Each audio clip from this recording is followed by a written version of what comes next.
జై సాయిరామ్, జై సాయిరామ్, జై సాయిరామ్. బూరుగుపూడిలో ద్వారకా సాయి మందిరం, ద్వారకామాయి సాయి మందిరం కోసం కొన్ని వివరాలు చెప్పాలనుకుంటున్నాను. మామిడిపల్లి రామారావు గారు, సతీమణి లక్ష్మి గారు, వారికి 3 మగపిల్లలు సంతానం. 3 అన్నదమ్ములు కలిపి వాళ్ళ ఖాళీ స్థలంలో ద్వారకా సాయి మందిరం నిర్మించడం జరిగింది. 35 సంవత్సరాలు అయ్యిందని తెలిసింది. తల్లి తండ్రి పేరున కట్టడం జరిగింది. తర్వాత చుట్టుపక్కల గ్రామాలకి ఉచిత బస్సు వేయడం జరిగిందని, భద్రాచలం, తిరుపతి ఉచితంగా తీసుకువెళ్ళారని తెలిసింది. ఇలా 26 సార్లు తీసుకెళ్ళడం జరిగిందని నేను తెలుసుకున్నాను. కిందని ఒక బాబా గుడి, పైన ఒక బాబా గుడి అంతస్తులు. పై అంతస్తులో ఉన్న బాబా పాదుకులు. యావత్ భారతదేశం అంతా ఆ పాదుకులు తిప్పడం జరిగింది. కొన్ని పుణ్యక్షేత్రాలు కూడా తిప్పడం జరిగిందని మాకు చెప్పారు. ఈ గుడి నిర్మాణం చేసిన బాబా గారు భార్య స్వర్గస్థులయ్యారు. ఈ స్వామి గారు బాబా గుడికే ఇంకా అంకితం అయ్యారు. ఆయన ఆ బాబా సేవ తప్ప వేరే మరో ప్రపంచం లేదు ఆయనకి. ఒక్కసారి వెళ్ళి ఆ బాబా గుడి చూడండి. చాలా పెద్ద ప్రాంగణం. ఆ ప్రాంగణంలో ఈ గుడి కట్టడం జరిగింది. రోజు టిఫిన్లు, మార్నింగ్ అన్నదానం జరుగుతుంది. అక్కడ బాబా సాల్వాలు కూడా వేలంపాట జరుగుతుంది.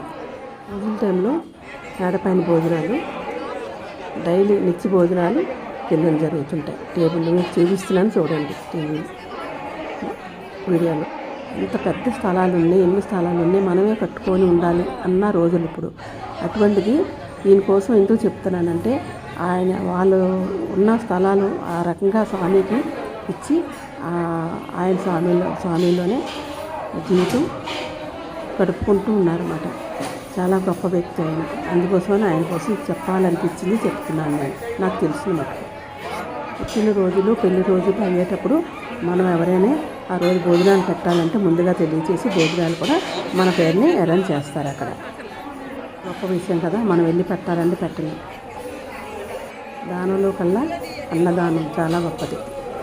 ఈ బాబా గుడిలో ఏమనుకున్నా జరుగుతున్నాయి అని వెళ్ళిన వారు నాకు చెప్పడం జరిగింది. కాకుండా ఈ గుడికి చూడలేని వారు కంపల్సరిగా వెళ్ళి చూడండి, చూసి తరించండి, బాబా ఆశీస్సులు పొందండి. జై శ్రీరామ్, జై సాయిరామ్, జై సాయిరామ్. నిత్య అన్నదానం అవుతూనే ఉంటుంది. ఉదయం కాఫీ టిఫిన్లు, మధ్యాహ్నం భోజనం. ఈరోజు జనం ఎక్కువ ఉంటారు పూజల టైం.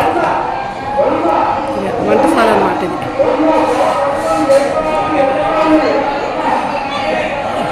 పూజల టైంలో ఇంక లెక్కలేదు, భోజనాలు అవుతూనే ఉంటాయి అన్నమాట.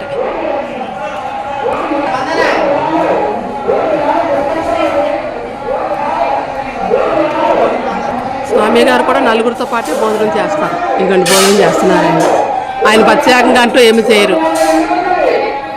ఆ లోపలే భోజనాలు అవుతాయి. ఇక్కడ డైలీ నిత్య అన్నదానం జరుగుతుంటుంది. అర్థం అవ్వట్లేదు. ఇంకా అలా వంటలు అవుతూనే ఉన్నాయి, భోజనాలు అవుతూనే ఉన్నాయి. నిత్య తీసా స్వామి గారు భోజనం చేస్తున్నారు అక్కడ. ఇక్కడ లోపల ఇంకా వంటలకు కొరతలేదు, అలా వండుతూనే ఉంటారు.